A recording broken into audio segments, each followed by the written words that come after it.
জি। প্রথমে আপনি আপনার নামটা একটু বলেন প্লিজ। আমি আরিফা। আরিফা, বয়স তো 17.5। জি। শুরুর আগে আমি আপনাকে জিজ্ঞেস করেছিলাম। তো আরিফা কোথা থেকে এসেছেন আপনি? আমি শরীয়তপুর থেকে এসেছি। শরীয়তপুর থেকে। আপনি কি আমাদের এই অনুষ্ঠানটা নিয়মিত শোনেন? হ্যাঁ, আমি ক্লাস 8 থেকে এফএম শোনা স্টার্ট করি, আর আচ্ছা। জীবন গল্প একদম শুরু থেকেই শুনি। কোনো ধরনের চেঞ্জ এসছে মানে লাইফে? কখনো কোনো কিছু কি শোনার পরে কোনো কিছু কি ফলো করতেন, বা আপনি শুনেন হ্যাঁ। কেন আসলে? শুনতে কেন, মানে রেগুলার শুনেছেন কেন? আমার কাছে ভালো লাগে এই জন্য, হয়তো বা একটা ভুল যেটা অন্য কেউ করেছে সেটার পরবর্তীতে আমি করব না, বা মনোবল যে জিনিসটা মানুষ খুব সহজেই হেরে যায়, আমার কাছে মনে হয় না খুব সহজেই হেরে যাওয়া উচিত। তো এটা আপনি এই অনুষ্ঠান শুনেই মূলত পেয়েছেন। জি। Thank you so much. আমরা শুরু করতে চাই। আর আমি পুরো গল্প বলতে গিয়ে কখনো কখনো তুমি বলে ফেলবো, because you are much younger than me. So can start একেবারে যেখান থেকে বলতে ইচ্ছে করে। আমার জন্ম হয়েছিল ঢাকাতে। মা বাবা আমি আর ভাইয়া একসাথেই থাকতাম। আমি ছোটবেলা থেকে জেনে এসেছি আমার দাদা বাড়ি নানা বাড়ি দুটোই শরীয়তপুরে। জি। বেসিক্যালি দাদা বাড়ি ছিল পুরান ঢাকাতে। তো দাদার সাথে বাবার সম্পর্ক খারাপ থাকার কারণে কখনোই দাদা বাড়িতে যেয়ে ওঠা হয়নি। মানে জীবনে কখনোই যাওয়া হয়নি না, সেখানে? কখনোই না। আচ্ছা, মানে এই সম্পর্কটা খারাপের পেছনের কারণটা কি ছিল? পেছনে কারণ আমি বড় হওয়ার পরে যেটা জেনেছি যে আমার দাদা আরেকটা বিয়ে করেছিলেন, যেটা আচ্ছা। আমার বাবার পছন্দ ছিল না। আচ্ছা। So, সেই জন্য সে চলে এসেছিল। আচ্ছা। আর আরেকটা রিজন হচ্ছে দাদার কাছ থেকে আমার চাচারা যারা ছিলেন তারা জোর করে সব সম্পত্তি লিখে নিয়েছেন। ওকে। এই জন্য বাবা ওখানে আর যায়নি। আচ্ছা, তো এরপরে জানি মানে যাইনি। হ্যাঁ। ওকে, ঠিক আছে, হ্যাঁ বলেন তারপর।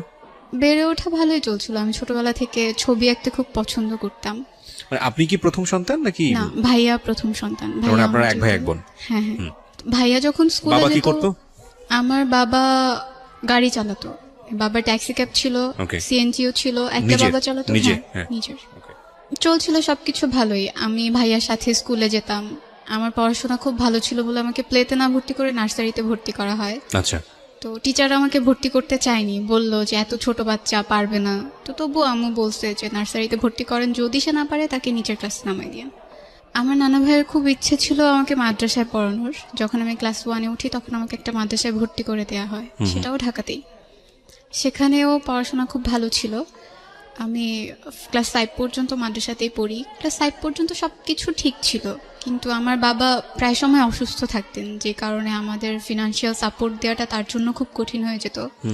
বাবা অসুস্থ থাকার কারণে পড়াশোনা কন্টিনিউ করতে করতেও মাঝে মধ্যে সমস্যা হতো। লাইক প্রাইভেট পড়তে পারতাম না ঠিক মতো, বা আমাদের ঠিকমতো বাসায় বাজার করা হতো না। তবুও মা হচ্ছে একটা জিনিস বলতো সবসময় যে না খেয়ে থাকবো, কিন্তু কাউকে বুঝতে দিব না যে না খেয়ে আছি। So, তাতে হয়তো বা আত্মসম্মান বোধটা থাকে। যখন আমি ক্লাস 7-এ উঠলাম তখন আমার বাবা অনেক বেশি অসুস্থ হয়ে যান। সে বেড রেস্টে ছিল, বিছানা থেকে উঠতে পারতো না। তো বাবা অসুস্থ হয়ে যাওয়ার পরে আম্মু ডিসাইড করে যে আম্মুকে কিছু একটা করতে হবে, আমাদের পড়াশোনাও কন্টিনিউ করাতে হবে। এই জন্য আম্মু সিদ্ধান্ত নেয় যে সে বাংলাদেশের বাইরে চলে যাবে। বাবার ইচ্ছে ছিল না, সে চায়নি যে আম্মু বাংলাদেশের বাইরে চলে যাক, ওখানে গিয়ে কিছু একটা করুক। আব্বুর ইচ্ছে ছিল সবসময় যে আমরা সবাই একসাথে থাকবো, যাই করি না কেন একসাথেই থাকবো। এরপর আম্মু বাবার বিরুদ্ধে গিয়েই তার পাসপোর্ট করে, ভিসার জন্য অ্যাপ্লাই করে, আর একটা সময় হয়েও যায়। তো আমার নানা মারা যায় 2012-এ আগস্টে। তো তখন আম্মুর প্রায় যাওয়ার ডেট চলে আসছে। কোথায়, কোন দেশে? জর্ডানে। জর্ডানে? হ্যাঁ। তখন তুমি ক্লাস 7-এ পড়ো? হ্যাঁ, আমি তখন আচ্ছা। ক্লাস 7-এ পড়ি। 2012-এর সেপ্টেম্বরের 17 তারিখে আম্মু বাংলাদেশ থেকে চলে যায়। এটা তোমার বাবার একেবারে অনুমতি? হ্যাঁ, কোনো আমার ইচ্ছে ছিল না। কি পেশায় যায় উনি তখন? Home servant. Home servant. কত সালের কথা বলছো? 2012। 2012। এই বিষয়গুলো একটু খেয়াল রাখবেন। হ্যাঁ। তো যখন বাবা আম্মুকে যেতে দিতে চায়নি, তো আমরা যখন এখানে ছিলাম আম্মু তো ওখানে ছিল, মানে সে একটু খাপছাড়া ভাবে রয়ে গেছিল। সকালে কখন উঠছি, আমি স্কুলে যাচ্ছি কিনা, আমার পড়াশোনা ঠিক মতো হচ্ছে কিনা, এগুলো সে খুব একটা কেয়ার করতো না। সে যতটুকু সময় দিতে পারতো, কখনো আমাকে এসে জিজ্ঞেস করতো না যে তুমি খেয়েছো কিনা, পড়ছো কিনা।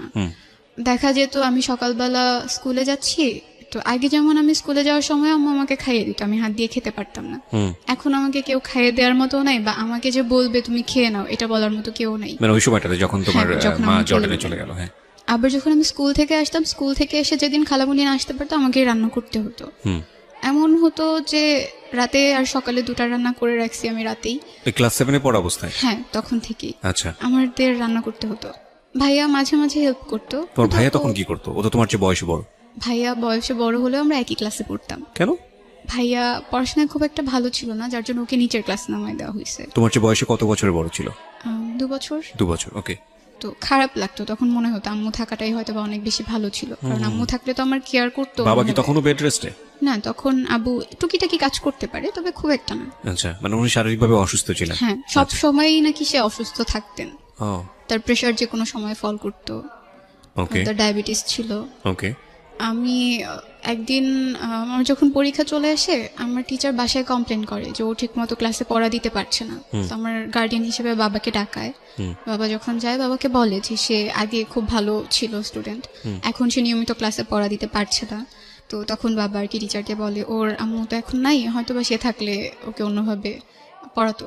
তখন টিচার আমাকে একটু ভালোভাবে পড়ানো, মানে বোঝানোর চেষ্টা করে যে না, তুমি পড়ো, যেভাবে পারো পড়ো, ক্লাসের পড়াটা অন্তত ক্লাসে কভার করে ফেলো, যাতে তোমার পরীক্ষায় খারাপ রেজাল্ট না হয়। জি। আমার নানু এসে কয়েকদিন ছিল আমাদের সাথে, আমাদের টেক কেয়ার করেছে আম্মু যাওয়ার পর। আমার যখন পরীক্ষা চলে আসে, তখন তো আমার পক্ষে রান্না করা পসিবল ছিল না।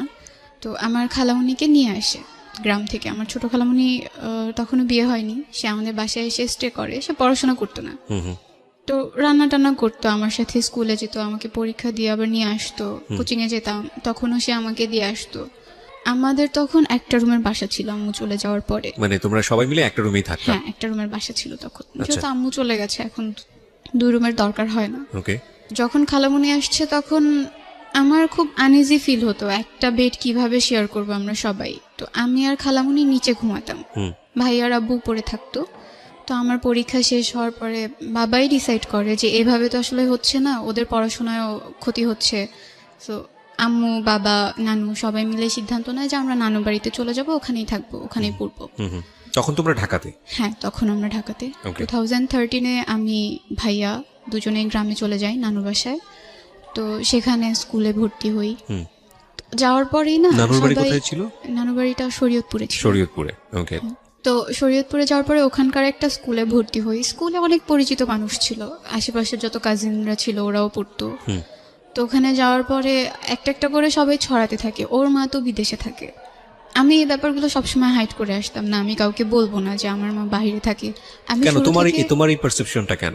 না, আমার কাছে খারাপ লাগতো বলতে যে আমার মা আমার সাথে থাকেন না, সে বাইরে থাকেন, আমার কাছে খারাপ। মানে তোমার মা বিদেশে থাকেন, এই বিদেশে থাকা ব্যাপারটা খারাপ লাগতো, নাকি তোমার মা তোমার সঙ্গে থাকে না এটা খারাপ লাগতো? আমার সাথে থাকে না, এটাই আমার কাছে বেশি খারাপ লাগতো। আর বিদেশে যে থাকে না, এটা বলতে খারাপ লাগতো, কারণ বললে ভাববে কি যে ও কি যেন হয়েছে, এই জন্য মেবি বিদেশে থাকে। এটা তুমি জানলে কিভাবে? মানে এটা তুমি, কারণ তোমার তো বয়স অনেক অল্প, ক্লাস 7 এ পড়ো। আমি যখন নানু বাড়িতে গেলাম, তো যাওয়ার পরে বলতো আশেপাশের মানুষ, হ্যাঁ ওর মা বিদেশে থাকে, এই মেয়ে তো মানুষ হবে না, এই ছেলে তো মানুষ হবে না।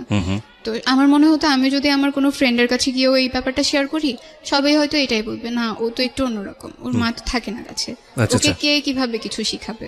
ওকে, তো তার মানে তুমি সারাউন্ডিং থেকে মোটামুটি বুঝতে পারছো যে তোমাদের এই বিষয়টাকে পরিবেশ ভালোভাবে দেখছে না। আচ্ছা, তো তারপর থেকে তোমার কাছে বিষয়টা আনইজি লাগতো। হ্যাঁ, তোমার মাকে টাকা পয়সা পাঠাতো তখন? হ্যাঁ, পাঠাতো, প্রতি মাসে টাকা পয়সা। আমার স্যালারি তখন খুবই কম ছিল, জাস্ট কোনো রকম চলে যেত আমাদের। আচ্ছা, ঠিক আছে, হ্যাঁ বলো তারপর। আমরা যে নানু বাড়িতে থাকছি, এই ব্যাপারগুলো আমার মামা, মামি এরা সবাই একটু অপছন্দ করতো। তারা চাইতো না আমরা এখানে থাকি, বারবার বলতো ঢাকাতে থাকলে কি সমস্যা হতো, এখানে কেন থাকছে। যেটা হতো যে নানু 1 মাসের জন্য ঢাকায় চলে আসছিল, তখন বাসায় আমি, ছোট খালামুনি, আব্বু, ভাইয়া 4 জন ছিলাম। একদিন যখন আমি আসলাম স্কুল থেকে, তখন এসে আমি দেখলাম যে আমার বাবা আর আমার খালামুনি আমাকে দেখে দুজন আলাদা হয়ে যায়। তো ব্যাপারটা দেখে আমার কাছে খুব আনইজি ফিল হয় যে কেন তারা এইভাবে কেন থাকবে। এই ব্যাপারগুলো আমি সহ আমার ভাইয়াও বেশ কয়েকবার নোটিস করে। তো ওর কাছে মেবি বিষয়গুলো খারাপ লাগছে। কোন ক্লাসে পড়ো তখন তুমি? আমি তখন ক্লাস 8-এ পড়ি, 2013-এ। তো এই বিষয়গুলো যে খারাপ লাগতো, এগুলো কি মানে কারোর সাথে তোমরা আলোচনা করতে যে এটা নিয়ে বাবাকে কিছু বলা উচিত, বা বাবাকে সরাসরি কিছু বলা উচিত? না, আমি বাবাকে যথেষ্ট ভয় পেতাম, বলতে পারতাম। তোমার ভাইয়ার সাথে তোমার সম্পর্ক কেমন ছিল? তখন পর্যন্ত ভালো ছিল। তো তোমরা দুজন মিলে কি ডিসকাস করতে যে এই বিষয়টা আমাদের ভালো লাগছে না, সুতরাং একটু বলা উচিত? আমি দেখলে আমি কখনো ওর কাছে বলতাম না। ওকে। আর ও দেখলে আমাকে কখনো বলতো না। এগুলো আসলে পরে জানা হয়েছে যে না, ও এগুলো নোটিস করছে। ঠিক আছে, বুঝতে পারছি, দুজনেই সেপারেটলি আলাদা আলাদা ভাবে বিষয়গুলো নোটিস করছো। হ্যাঁ, তোমার মায়ের সাথে তোমাদের সম্পর্ক কথা হতো ওই সময়টাতে? রেগুলার ফোনে কথা হতো? তোমার আম্মুকে বলতে বিষয়গুলো যে আম্মু এরকম হচ্ছে? তখন পর্যন্ত আম্মুকে কিছু বলিনি। তো তোমাদের তো বলতে কেউ না করেনি, তোমরা বলনি কেন? ভয় লাগতো হয়তো বা এটা নিয়ে কোনো একটা ঝামেলা তৈরি হবে। ওকে, ভাইয়া রাগ করে বাসা থেকে চলে যায়, 7 মাসের জন্য চলে যায়। আমরা তাকে কি নিয়ে খুঁজে রাগ পাই করে না। কি নিয়ে রাগ করে?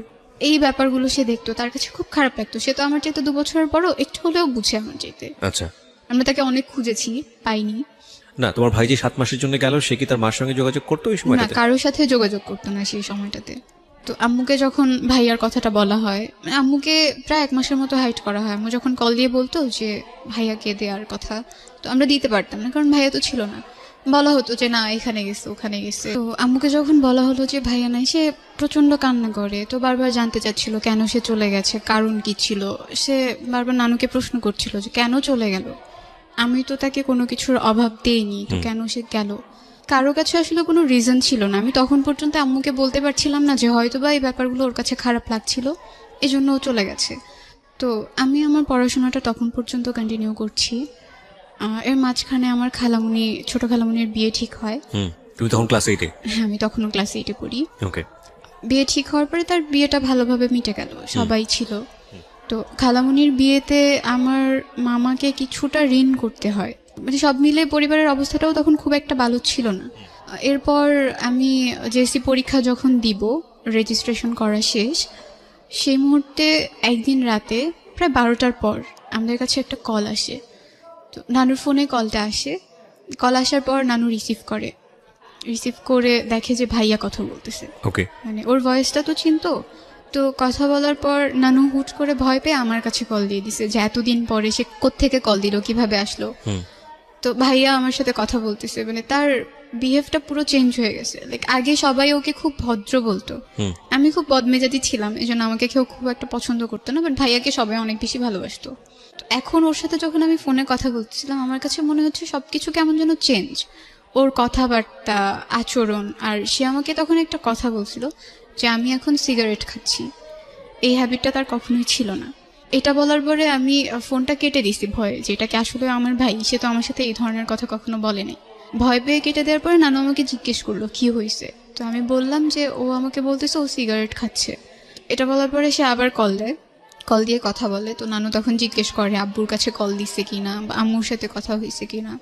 তো তখন ও বললো যে আম্মুর তো নাম্বার নাই আমার কাছে, বাট আব্বুর সাথে কথা হয়েছে। আব্বু বলছে যে কালকে আব্বুর ওখানে যেতে, আমি কালকে ওখানে যাব। তো ও আসলো। কয়েকদিন সে ঢাকাতে ছিল, আমার মেজো খালামুনির ওখানে ছিল। তারপর তাকে শরীয়তপুরে নিয়ে আসা হয়। তখনও সবকিছু ভালোই চলছে। আমার না, কিন্তু তোমরা জিজ্ঞেস করলে না তুমি কোথায় ছিলা হ্যাঁ, এতদিন জিজ্ঞেস যাবত, কি করছে। কেন সিগারেট খেয়েছো, কি প্রবলেম, কি হচ্ছে? সে বলতো যে তার কাছে ভালো লাগেনি, তার পড়াশোনা ভালো লাগতো না, এই জন্য সে চলে গিয়েছিল। আচ্ছা। এক্স্যাক্ট রিজনটা সে তখন পর্যন্ত বলেনি কাউকে। ওকে। কারণ বাসায় আসার পরে সে জানে যে এখন পর্যন্ত সবকিছু ঠিকঠাক, ওই ব্যাপারগুলো এখন পর্যন্ত কেউ জানে না, এজন্য সেও বিষয়টা এড়িয়ে যায়। তো আবার যখন পরীক্ষা কাছে আসে, আমার মামারা সবাই একদিন বাড়িতে আসে। আসার পরে আমি শুনছি যে আমাকে দূরে রেখে তারা সবাই কিছু একটা নিয়ে ডিসকাস করছে, আমাকে ব্যাপারগুলো জানতে দিচ্ছে না। আমার পরীক্ষা যখন চলে আসছে তার 2 দিন আগে আমি ঘুমিয়ে পড়ছি। আমি তখন ছোট খালামুনির সাথেই ঘুমাই। আমি আর খালামুনি ঘুমানোর পরে রাত 2টা বাজে আমার ঘুম ভেঙে যায়। আমি প্রচুর এফএম শুনতাম, মিডনাইট পর্যন্ত এফএম শুনতাম।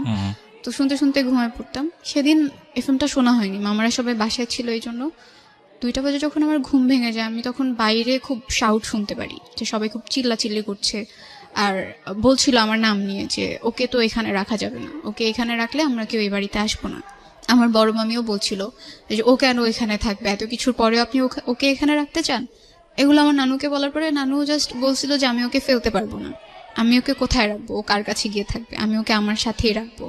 যখন আমি এই কথাগুলো শুনছিলাম আমার কাছে খুব খারাপ লাগছিল। আমি জানতে চাচ্ছিলাম যে কি এমন হয়েছে যার কারণে তারা আমাকে এই কথাগুলো বলতেছে যে আমাকে এখানে রাখবে না। পরীক্ষার আগের দিন রাতে আবার শুনতে পেলাম যে আমার বাবার সাথে আমার ছোট খালামুনির অ্যাফেয়ার ছিল। আমি যখন এই কথাগুলো শুনলাম আমার মনে হলো আমার মাথার উপর আকাশ ভেঙে পড়েছে। মানে এটা নিয়ে রাতের বেলা গন্ডগোল হচ্ছিল? হ্যাঁ, এটা নিয়ে গন্ডগোল হচ্ছিল। এটা তোমার খালামণির বিয়ের পরে? হ্যাঁ, খালামুনির বিয়ের 3 থেকে 4 মাস পরেই আস্তে আস্তে জানতে পারলাম যে তোমার বাবা তখন কোথায় ওই সময়? বাবা তখন ঢাকাতে। আচ্ছা। সে তখন ঢাকাতেই ছিল, ঢাকাতেই থাকতো। তো যখন এগুলো হয়, এই কথাগুলো যখন হচ্ছিল, তখন খালামুনি নানুর বাসায় ছিল। তার হাজবেন্ডের সাথে তার তখন ঝামেলা চলছিল। এই ব্যাপারগুলো নাকি আরো প্রায় 2 মাস আগে থেকে কথাবার্তা হচ্ছিল, কিন্তু এইভাবে না। তখন পর্যন্ত খুব একটা কেউ জানতো না। বড় মামার বাসায় নাকি ছোট খালামুনির হাজবেন্ড বেড়াতে চায়, সেখানে গিয়ে সে মামা আর মামির সাথে এই কথাগুলো শেয়ার করে যে এরকম এরকম একটা কিছু হয়েছে। যখন আমাকে এগুলো বলা হয়, আমাকে একদম আমার নানু সামনাসামনি বলছিল যে তোর বাবাকে আমরা এত ভালো জানতাম, তোর বাবা এই কাজটা কিভাবে করলো। আমি তখন পড়ছিলাম, আমার পরীক্ষা পরের দিন।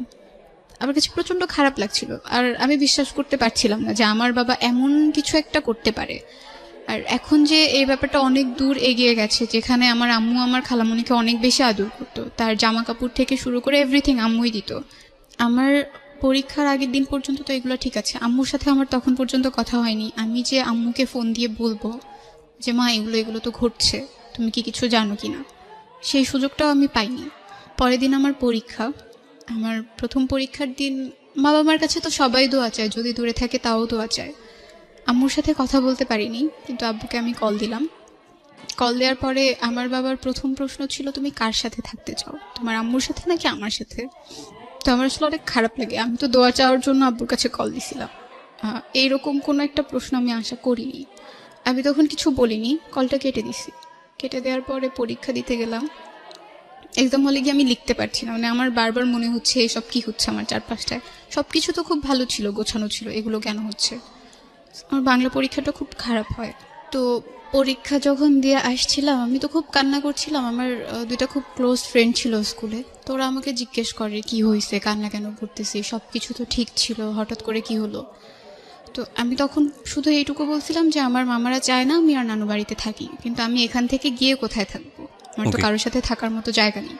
তো বলতেছে কেন, আঙ্কেল আছে না, আঙ্কেলের কাছে গিয়ে থাক, তোর তো এটা আরো ভালো একটা অপশন, ঢাকায় গিয়ে পড়তে পারবি, আবার সব কিছু আগের মতো হয়ে যাবে। তো আমি বললাম যে না, এটা পসিবল না, যেহেতু এখানে থাকা স্টার্ট করছি, আমি চাই এখান থেকে পড়াশোনাটা কন্টিনিউ করতে। আর নানু যতটা আদর করে এতটা আদর কেউ আমাকে করবে না। আমি পরীক্ষা দিয়ে বাসায় আসার পরে তখন এই ব্যাপারগুলো নিয়ে গন্ডগোল হচ্ছে।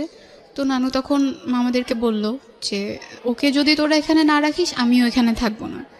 আর তোর যদি ইচ্ছা হয়, আমার বড় মামাকে বলছে যে তোর যদি ইচ্ছে হয় তুই আমাকে খাবারের কোনো টাকা টুকা দিস না, আমার লাগবে না, আমি এভাবেই চলতে পারবো, যা আসে জমি থেকে সেটা দিয়ে চলতে পারবো। তো নানুর সাপোর্টটা আমার মনে হয় তখন সবচেয়ে বেশি কাজে লেগেছে মেন্টালি স্ট্রং থাকার জন্য। আম্মুর সাথে আমি ব্যাপারটা প্রথম শেয়ার করি আমার বাংলা পরীক্ষা শেষ হওয়ার পরে। আম্মু নাকি এই ব্যাপারগুলো শুনেছে, যখন থেকে কথা হচ্ছে তখন থেকেই শুনেছে, কিন্তু সে আমাকে কিছু বুঝতে দেয়নি। আর এটা নিয়ে বাবার সাথেও তার খুব ঝামেলা হয়েছে। যেটা হতো যে এই ব্যাপারের পরে বাবা আমাকে ফোন দিত না, আমি বাবার সাথে কথা না বলে থাকতে পারতাম না। আমি নিজের থেকেই তাকে দিনে 4 থেকে 5 বার কল দিতাম, কিন্তু সে রেসপন্স করতো না। কল রিসিভ করলেও বলতো যে আমি এখন ব্যস্ত আছি, পরে কথা বলি। এরপর আমি ক্লাস 9-এ ভর্তি হলাম, জেএসসি রেজাল্ট পাবলিশড হলো। রেজাল্ট খুব একটা ভালো হয়নি, তবুও আম্মু কোনো রকম খুশি ছিল। আর তখন থেকে আসলে স্টার্ট হয় আমার উপর সবার যে একটা প্রেশার। আমি কারো বাসায় গেলেই প্রথম প্রশ্ন হতো, তুই কিছু জানতি না, তুই কি কিছু দেখিস নাই, এগুলো যে ঘটছে একদিনেই ঘটে গেল, তোর কি কখনো চোখে পড়ে নাই? তখন কিছু বলার ছিল না আমার, আমি ওখান থেকে চলে আসতাম। এরপর থেকে আশেপাশের মানুষগুলোর সাথে আমি কথা বলা খুব কমিয়ে দিই, কারো বাসায় যেতাম না, সবাইকে অ্যাভয়েড করা স্টার্ট করে দিই যে না, আমি আমার মতো করে থাকবো, কাউকে লাগবে না। যখন ক্লাস 9-এ ভর্তি হলাম, ক্লাসে পারফরমেন্স ভালো থাকার কারণে টিচাররা আমাকে খুব আদর করতো, সবাই চিনতো। একদিন তখন ফেব্রুয়ারি ছিল, আমি করিডোরে দাঁড়ানো ছিলাম স্কুলে, আমার একটা ফ্রেন্ড আমার সাথে ছিল। তো আমাদের স্কুলে কলেজও আছে। তো হঠাৎ করে কলেজের ভাইয়েরা যখন যাচ্ছিল, আমার একটা ফ্রেন্ড বলছিল, একটা ছেলেকে দেখিয়ে বলছিল যে এই ছেলেটা তো খুব সুন্দর, আমার খুব ইচ্ছে করে এর সাথে প্রেম করতে, যদি আমাকে বলতো আমি এক পায়ে রাজি হয়ে যেতাম। তা আমি হেসে দিছি, আমি কিছু বলিনি। সে ছেলেটা এতটাও সুন্দর না যে তার সাথে প্রেম করতে হবে। এই কথাটা বলার পরে সে আমাকে বলছে যে তুমি জাস্ট ওর সাথে ফ্রেন্ডশিপ করে দেখাও। তো বলছি আমি যদি এখন হুট করে গিয়ে তাকে বলি যে ভাই আমি আপনার সাথে ফ্রেন্ডশিপ করবো, সে তো আমাকে একটা চড় দিয়ে দিবে, বলবে পিচ্চি মেয়ে কোত্থেকে আসছে ফ্রেন্ডশিপ করতে। এটা বলার পরে সে বলতেছে আমি তোমাকে ফোন নাম্বার কালেক্ট করে দিব এনিহাও, বাট তোমার ওর সাথে ফ্রেন্ডশিপ করে দেখাতে হবে, যদি তুমি না পারো তুমি স্কুলে আসবে না। লাইক একটা চ্যালেঞ্জের মতো হয়ে গেছে। তো আমি বললাম ওকে ফাইন, তুমি যদি আমাকে নাম্বার কালেক্ট করে দিতে পারো আমি দেখবো বাকিটা কিভাবে কি করা যায়।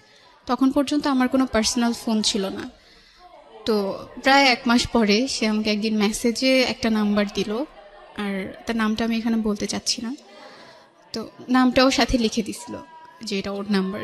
তো আমি ওকে জিজ্ঞেস করলাম কিভাবে কালেক্ট করছো, বললো যে আমার একটা ফ্রেন্ড আছে তার কাছ থেকে কালেক্ট করে দিছি। কোন ক্লাসে পড়ো তখন তুমি? তখন আমি ক্লাস 9-এ। ক্লাস 9-এ পড়ো। তোমার ভাই কি তোমার সঙ্গে থাকে? না, ভাইয়া তখন ঢাকাতে থাকতো ঢাকাতে আব্বুর কোন- সাথে। বাবার সঙ্গে থাকতো? হ্যাঁ। তুমি থাকতো তোমার নানুর সঙ্গে? হ্যাঁ। আচ্ছা। তো আমি সেদিন রাতেই একটা মেসেজ দিই, মেসেজ ওই দেওয়ার ছেলেটাকে? পরে হ্যাঁ ছেলেটাকে মেসেজ দিই। ছেলেটা কি তোমার তোমাদের স্কুলের কলেজ সেকশনে পড়তো? হ্যাঁ হ্যাঁ, ওকে। সে তখন ইন্টারমিডিয়েট ফার্স্ট ইয়ারে পড়তো। তুমি তখন ক্লাস 9? হ্যাঁ। হুম।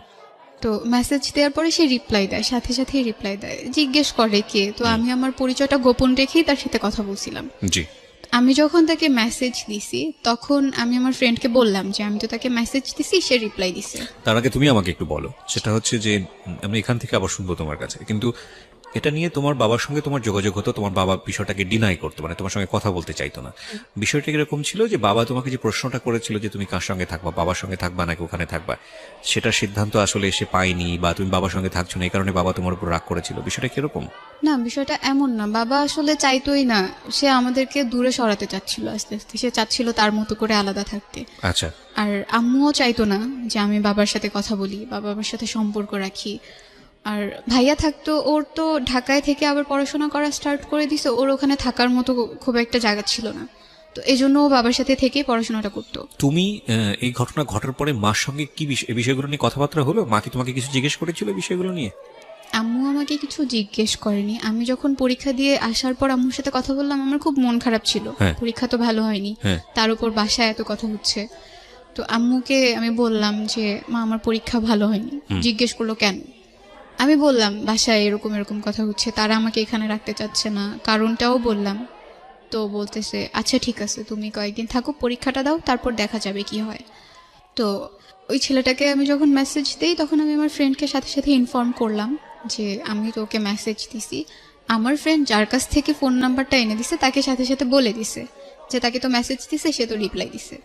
এটা বলার পরে সেই ছেলেটা আবার এই ছেলেটাকে নক করে মেসেজে যে তুমি কার সাথে কথা বলতেছো মেসেজে, আমি কিন্তু জানি।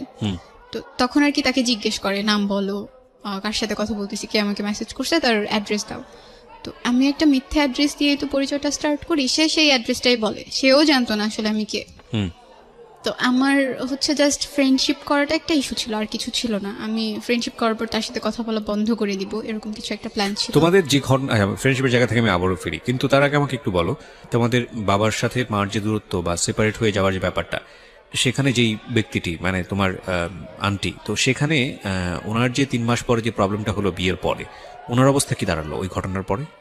উনি তখন নানুর বাসাতেই থাকতো, আমাদের সাথেই থাকতো, কিন্তু আমি খালামুনির সাথে কথা বলতাম না। কথা বলতে না তুমি? উনি ওই বাসাতে থাকতো কেন? ওনার শ্বশুর বাড়ি কি সমস্যা হচ্ছিল ওখানে আমাদের থাকতে? তো তখন ডিভোর্স হয়ে গেছে। ও ডিভোর্স হয়ে যায় তখন এই ঘটনার প্রেক্ষাপটে? ডিভোর্স হয়ে যায়। তো সে মেসেজ করতো, দেন আমি তাকে বললাম যে আমি তার সাথে ফ্রেন্ডশিপ করতে চাই। এটা করার পরে বললো ওকে ফাইন, প্রবলেম নাই। তো আমি যখন স্কুলে যেতাম দেখা যাচ্ছে আগে তো তাকে আমরা ওভাবে কোনো কিছু বলতাম না, এখন যখন ফ্রেন্ডরা একসাথে হচ্ছি, কিছু একটা বলছি বা তাকে দেখে হাসছি, এই ব্যাপারগুলো সে বুঝতে পারতো। আর তখন সে ধরে নিছে যে হ্যাঁ, এই সার্কেলটার মধ্যে থেকে কেউ একজন হচ্ছে আমি। তো একদিন আমি বিকেলে গিয়ে তাকে কল দিলাম, তখন মাত্র 1 সপ্তাহের মতো তার সাথে আমার কথা হয়েছে। কল দেওয়ার পরে সে বলতেছে আমি তো আপনাকে চিনি। বললাম বলেন আমি কে? বলছে না, আমি আপনাকে চিনি, কালকে স্কুলে যান তখন বলবো যে আপনি কে। আমরা যখন স্কুলে গেলাম, যেটা হতো যে ক্লাস শুরু হওয়ার আগ পর্যন্ত রুমের সামনে দাঁড়িয়ে দাঁড়িয়ে গল্প করতাম, আর আমাদের ক্লাসের সামনে দিয়ে তাদের ক্লাসে তাদের যেতে হতো। আর সে যখন ওখান দিয়ে যাচ্ছিল হঠাৎ করে আমাদের দিকে খুব রাগী একটা ভঙ্গিতে তাকালো, মানে সে বুঝালো যে হ্যাঁ সে আমাকে চিনে। তো আমরা কিছু বলিনি, সবাই একরকম করেই হাসছি। এরপর আবার বাসায় আসলাম, দেন আমি তাকে বললাম আপনি তো আমাকে খুঁজে বের করতে পারলেন না। তো এটা বলার পরে সে বলতেছে আচ্ছা ঠিক আছে, আমি তো খুঁজে বের করতে পারিনি, আমি ব্যর্থ, আপনি একটা কাজ করবেন, কালকে যখন স্কুলে যাবেন স্কুলের মেইন গেটের সামনে ব্লু বল পেন হাতে দাঁড়ায় থাকবেন। তো স্কুলে যাওয়ার পরে আমি আমার ফ্রেন্ডদের সাথে ব্যাপারটা শেয়ার করি। তো হুট করে আমার একটা ফ্রেন্ড বলে ওঠে আমরা সবাই ব্লু বল পেন হাতে দাঁড়ায় থাকবো, সো দেখবো সে কিভাবে খুঁজে বের করতে পারে। স্কুল গেটে গেলাম, সেখানে সবাই একটা করে ব্লু বল পেন হাতে দাঁড়ায় আছি। তো সে আর তার সাথে তার একটা ফ্রেন্ড ছিল, দুজন এসে মানে হতভম্ব হয়ে যায়, সবার হাতে ব্লু বল পেন, কোনটা আসলে ওই মেয়েটা। তো এটা ভেবে তারা আর কি চলে যায়, একটু লজ্জাও পায় যে আসলে খুঁজে বের করতে পারেনি। তো চলে যাওয়ার পরে বাসায় গিয়ে সে আমাকে জিজ্ঞেস করে যে আপনি এবার আপনার পরিচয়টা দিতে পারেন। তো আমি আমার নাম বললাম, আমার ডাকনাম হচ্ছে মিম, বাসা আমাকে সবাই মিম ডাকে। বাসা কোথায় সেটাও জিজ্ঞেস করে, তো আমি নানু বাসার অ্যাড্রেসটা দিই। আসলে পরিচয় দিয়ে জানতে পারি সে আমার কাজিনের ফ্রেন্ড, তারা একসাথে স্কুলে পড়াশোনা করে আসছে আর খুব ভালো ফ্রেন্ড। এটা জানার পরে সে আমার কাজিনকে জিজ্ঞেস করে এই নামের কি তোদের ওখানে কোনো মেয়ে আছে? বললো হ্যাঁ আছে তো। সে যেটা করে আমার নানু বাসার কাছে এসে আমাকে একটা মেসেজ দেয় যে আপনি একটু বের হন। আমার নানু বাসার কাছেই নদী ছিল, তো আমাকে বললো নদীর ওখানে যেতে। আমি আমার একটা মামাতো বোনকে নিয়ে ওখানে যাই। আমার ওই বোনটার সাথে আমি সবকিছু শেয়ার করতাম। তো ওকে নিয়ে ওখানে যাওয়ার পরে আমি ভাবছি মেবি সামনের দিকে একটা রাস্তা আছে সেখান দিয়ে আসবে, তারা যে অলরেডি এসে পড়ছে এটা আমি জানতাম না। আমি দাঁড়াইছিলাম, সে আমার পেছনে দাঁড়ায় আমাকে ফোনে কল দিছে। তখন পর্যন্ত নানুর ফোনটা আমি ইউজ করি, তো ফোনে কল দেওয়ার পরে আমি কলটা কেটে সামনের দিকে তাকায় আছি, হ্যাঁ আসবে তো ওই দিক থেকে আসবে। তো সে যখন আমাকে ডাক দিল পেছন থেকে আমি ঘুরে দেখি আমি অবাক হয়ে গেছি। পরে ওখান থেকে চলে আসি, তার সাথে তখনও কোনো কথা বলিনি। চলে আসার পরে অনেকবার মেসেজ দিল আরেকবার চাওয়ার জন্য। তো আসলে আমি ভয় পেতাম খুব, মানে আমার যে চাচাতো মামারা ছিল সে যদি দেখে ফেলে বা কেউ যদি দেখে এটা নিয়ে কিছু একটা হয়ে যাবে। এমনিতেই তো বাসায় এত ঝামেলা আমাকে নিয়ে, আমাকে তারা এখানে রাখতে চাচ্ছে না। আমি ভয় পেয়ে ওখান থেকে চলে আসার পরে মানে নানু আসলে আমাকে খাবার জন্য রাখছিল অনেকক্ষণ যাবত, আমি আসছিলাম নানু ওখানে দাঁড়িয়েছিলাম। পরে চলে এসে খেতে বসছি, সে তো ননস্টপলি আমাকে মেসেজ দিয়ে যাচ্ছে আরেকবার যাওয়ার জন্য, আমি আর যাইনি। তো সেদিন রাতে কথা হলো, আমি অনেক রাত পর্যন্ত এফএম শুনতাম, সেদিনও শুনছিলাম। সে তখন থেকে আর কি খুব কেয়ার করা স্টার্ট করলো, লাইক এত রাত পর্যন্ত এফএম শোনা ভালো না, ঘুমিয়ে পড়েন, পরদিন আপনাকে ক্লাসে যেতে হবে, গিয়ে ক্লাসের মধ্যে ঘুমাবেন, টিচার তো বকা দিবে। এরপর 2 মাসের মতো ভালোই চলছিল। হঠাৎ করে সে যেটা করা স্টার্ট করে, আমি যদি তাকে মেসেজ না দিই বা আমি যদি তার সাথে কথা না বলি, কোনো অকেশনে যদি আমি তাকে উইশ না করি, সে খুব রেগে যায়। আচ্ছা। তখন 14 এপ্রিল চলে আসছে, পহেলা বৈশাখ। আমি পহেলা বৈশাখে তাকে মেসেজ করিনি, আমার মনে ছিল না। তো পরদিন সকালবেলা আমি উইশ করার পরে সে খুব রাউড বিহেভ করা স্টার্ট করলো যে কেন তাকে আমি উইশ করি নাই, আমি মেবি তাকে পছন্দ করছি না, সে যে আমার সাথে কথা বলে এটা এখন আমার কাছে বিরক্তিকর কারণ হয়ে দাঁড়াচ্ছে। আমি বললাম না এমন কিছু তো না, আমি জাস্ট এমনিতে ভুলে গেছিলাম, এই জন্য আর উইশ করা হয়নি। সেটা নিয়ে সে অনেক রাগ দেখিয়ে আমার সাথে কথা বলা অফ করে দেয়। সো আমি ব্যাপারটা মেনে নিই, আচ্ছা ঠিক আছে কথা না বলতেছে, আমার তো এমন আহামরি কিছু না যে তার সাথে আমার কথা বলতেই হবে। এবার যেটা সে করা স্টার্ট করলো, আমি যখন স্কুলে যেতাম তার যত মেয়ে ফ্রেন্ড ছিল ক্লাসে আমার সামনে এনে তাদের দিয়ে খুব কথা বলতো, লাইক আমরাও দাঁড়ায় আছি তারাও দাঁড়ায় আছে, আমাদের সামনে খুব কথা বলতেছে, হাসাহাসি করতেছে। বা আমি যদি আমার অফ পিরিয়ড যখন থাকতো তখন বাইরে যখন দাঁড়ায় থাকতাম, সে আমার সামনে দিয়ে যেত, তার কোনো একটা মেয়ে ফ্রেন্ডের হাত ধরে যেত। মানে সামহাউ এটা বুঝতে পারছেন যে আপনাকে নোটিস করছে কোনো না কোনো ভাবে। হ্যাঁ নোটিস করছে, আর সে চাচ্ছে আমি একটু জেলাস ফিল করি। ওকে। কিন্তু আমি এমনটা করিনি, আমার কাছে খারাপ লাগতো না। আমি যেটা করা স্টার্ট করলাম যে আমার ক্লাসে যত ছেলে ফ্রেন্ড ছিল তাদের সাথে আমি খুব একটা কখনোই কথা বলতাম না, বাট তখন থেকে কথা বলা স্টার্ট করলাম। তার ইন্টারমিডিয়েট ফার্স্ট ইয়ার ফাইনাল পরীক্ষা যখন চলে আসে, আমি যেই সিমটা, আমার একটা সিম ছিল, নানুর ফোন থেকে মেসেজ দিলে তো জেনে যাবে বা কোনোভাবে যদি নানু জেনে যায় এই ভয়টাও পেতাম, এজন্য একটা সিম কার্ড নিয়েছিলাম। সেই সিম কার্ডটা আমি অফ করে দিই যখন সে আমার সাথে কথা বলা বন্ধ করে দেয়। এনিহাও সে আমার নানুর নাম্বারটা কালেক্ট করে, আমার নানুর ফোনে সে একটাই মেসেজ দেয়, জাস্ট আমাকে বলে ওই সিমটা ওপেন করতে। তো আমি ভাবলাম এতদিন পর মেসেজ দিল, ওকে সিমটা ওপেন করে দেখি। সিমটা ওপেন করার পর 200টা মেসেজ আসে, অনেক সরি লেখা, অনেক কিছু লেখা। তো আমি তখনও রিপ্লাই দেইনি। আচ্ছা। আমাদের গ্রুপ ক্লাসগুলো যে হতো সেগুলো তাদের কলেজ সেকশনেই হতো, তাদের ক্লাসগুলো শেষ হয়ে যাওয়ার পর আমরা ওখানে গিয়ে গ্রুপ ক্লাস করতাম। তো সেদিন তাদের প্র্যাকটিক্যাল পরীক্ষা ছিল কৃষি শিক্ষার, তারা ওখানে পরীক্ষা দিচ্ছে। আমরা যে রুমে গিয়ে ক্লাস করছি সেই রুমের বাইরেই ব্যালকনিতে তারা বসে পরীক্ষা দিচ্ছে টিচারের কাছে। তো তার পরীক্ষা শেষ হওয়ার পরে সে একদম এমন একটা জায়গায় গিয়ে দাঁড়ালো যেখান থেকে ক্লাসের বাইরে থাকলেও আমাকে দেখা যায়। আমার কাছে খারাপ লাগছিল যে কেন আমাকে এভাবে দেখছে, কেন এভাবে নোটিস করছে। আমি ওখান থেকে সরে সামনে গিয়ে বসি।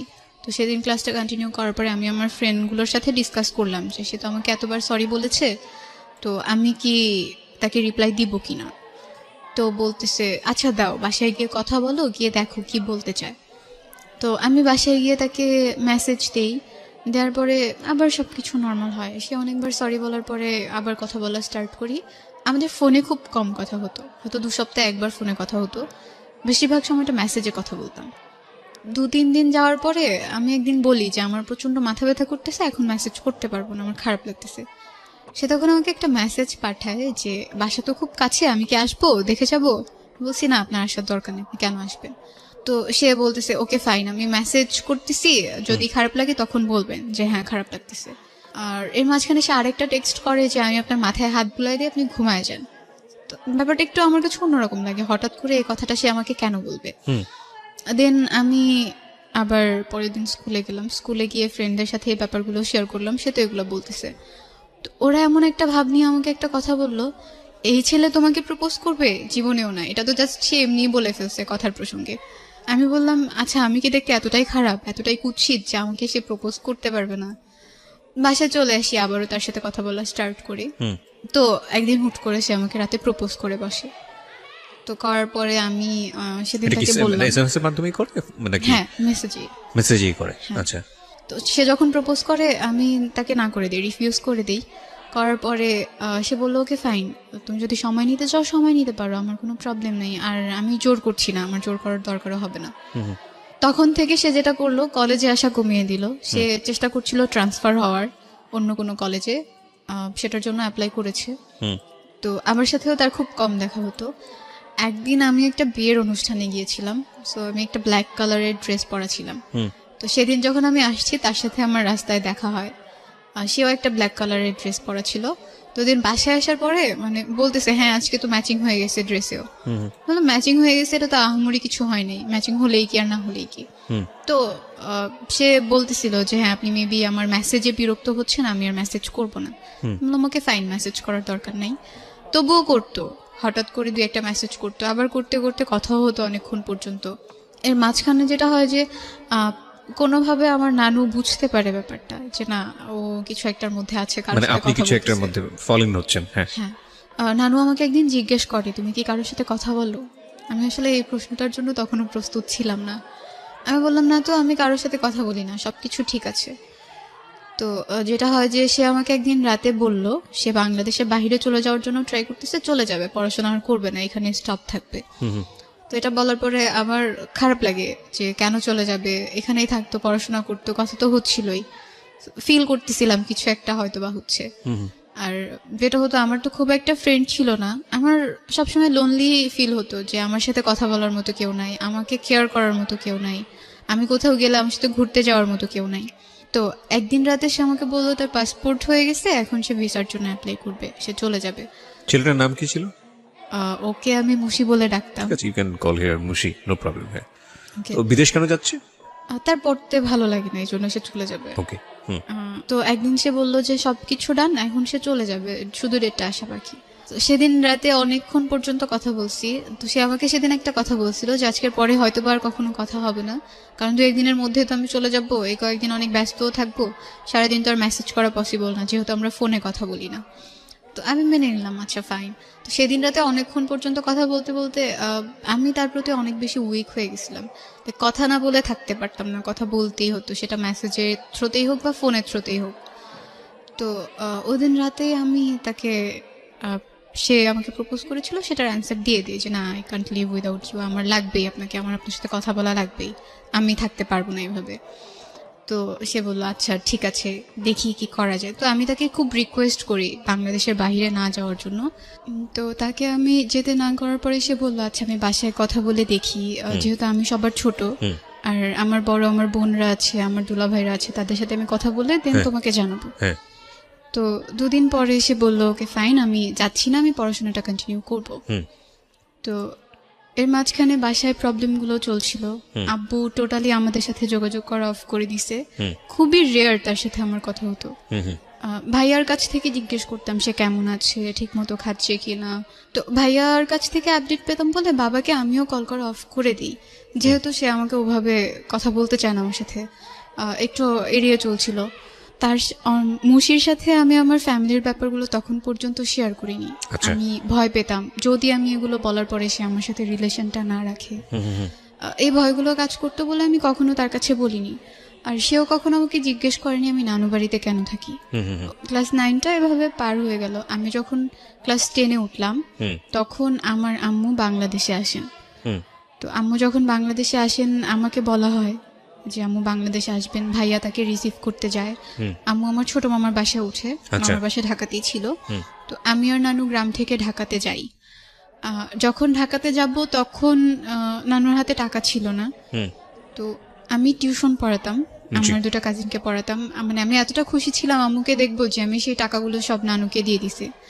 বলতেছি এটা দিয়ে আমরা ঢাকায় যাব, আম্মুর জন্য কিছু একটা কিনবো, এতদিন পর সে আসতেছে। তো আমি যখন ঢাকায় যাই, আমি গিয়ে আমার বড় মামার বাসাতে উঠি নানু সহ। আম্মু আসে ভাইয়ার সাথে। আম্মু যখন আসে সে আমাকে ওভাবে না খেয়াল করেনি, মানে সে চিনতে পারতেছিল না। সে কত ভাবতেছিল বছর পরে আসলো বলো তো? আম্মু প্রায় 2.5 বছর। 2.5 বছর পরে। আচ্ছা। তো আমি অনেক রোগা হয়ে গেছিলাম, খুব কালো হয়ে গেছিলাম। সে ওভাবে আমাকে বুঝতেই পারেনি যে এটাই আমি হব। সে একটু অবাক হয়ে গেছে আমাকে দেখে। তো এটা বলার পরে আমি হেসে দিছি।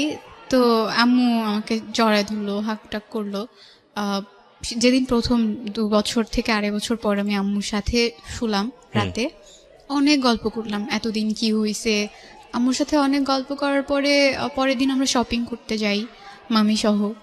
সেখান থেকে আমরা শপিং টপিং করে বাসায় আসি।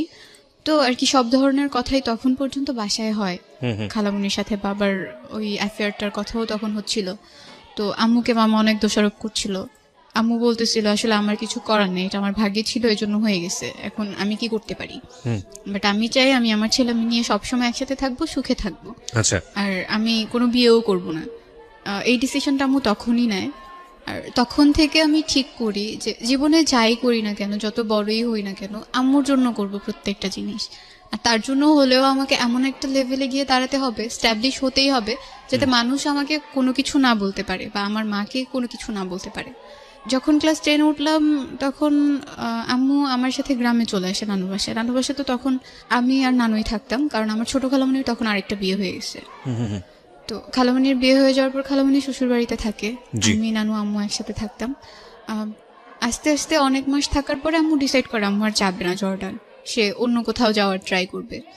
ভাইয়াও ছিল, ভাইয়াও থাকতো আমাদের সাথে, সে ঢাকাতে পড়তো, তখন আসতো। ভাইয়ের সাথে না আমার খুব ঝগড়া হতে লাগলো, তখন ও আমাকে সহ্য করতে পারতো না, আম্মু আমাকে প্রচন্ড আদর করতো এই জন্য।